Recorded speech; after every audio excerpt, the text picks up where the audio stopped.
Derek here from Quarry Park, and had a question from Alex Latham about throwing into the wind. And there's a stock answer is, when people are asked about that, is to take an overstable disc to throw into the wind.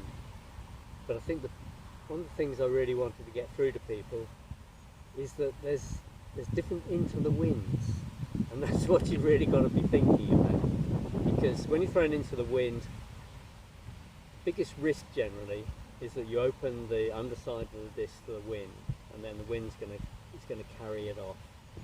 So if the wind's coming directly towards me and I'm throwing to the right of the wind, then an overstable disc is a really secure option, because what you're worried about is the disc turning to the right a little bit and getting the wind underneath it, and then the wind's going to push it off target. Whereas with an overstable disc, it's either going to go straight, or at worst what's going to happen is it's going to start turning left into the wind. And when it does that, all that's going to happen is the wind's going to kind of sit on it and it's going to push it into the ground. So the worst case scenario is that you've kind of lost a little bit of distance, but you are on target. And if we take the other situation where the wind's coming directly towards me and I'm throwing to the left, I'm not really wanting to take an overstable disc, because okay, it might hold and go straight, but as soon as it's going to turn left, the wind's going to get underneath it, and then it's going to get blown off course.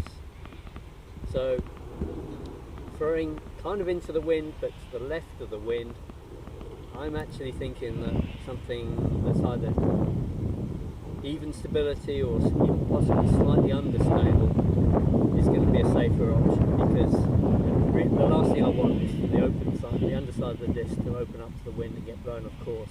But take something which is going to end up being slightly understable into that wind, and it turns to the right. Again, the worst that happens probably is it just gets put into the ground short. You have to be a little bit careful. If it turns over way too much, then you're onto a roll curve, and then the wind could take it anywhere. So that's one thing I really wanted to get across.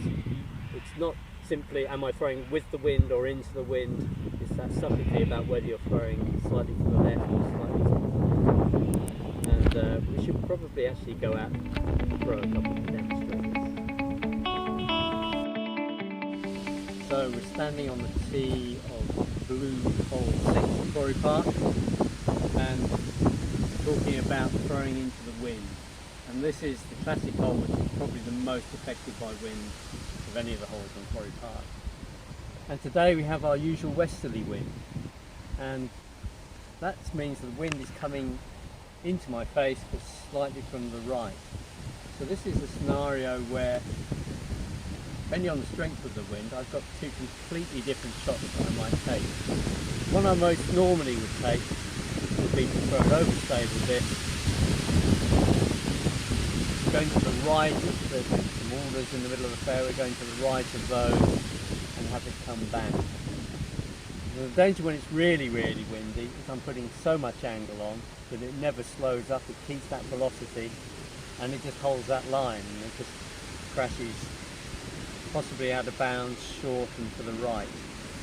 But pretty confident I can get enough angle without it being too much. So I'll throw this one now and we'll see how that goes.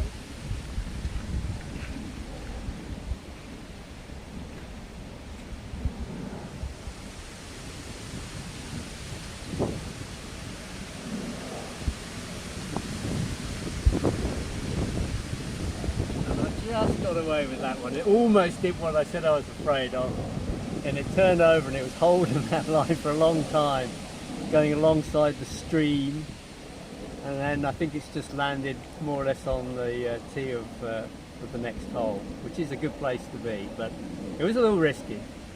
Another 5 meters further right and I was in the awkward stuff, shall we say.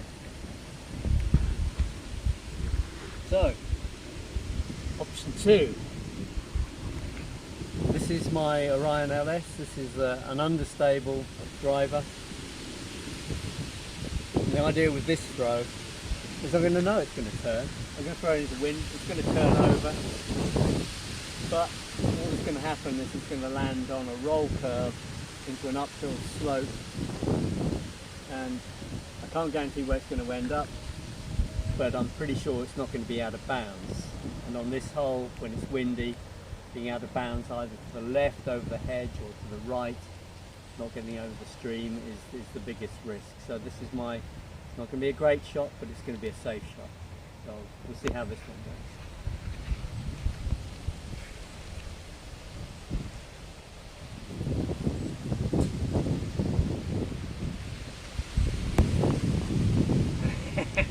And I got away with it somewhat. It's actually landed on that upslope over there. I should cut that one a bit fine with the branches on the left, but safely in position.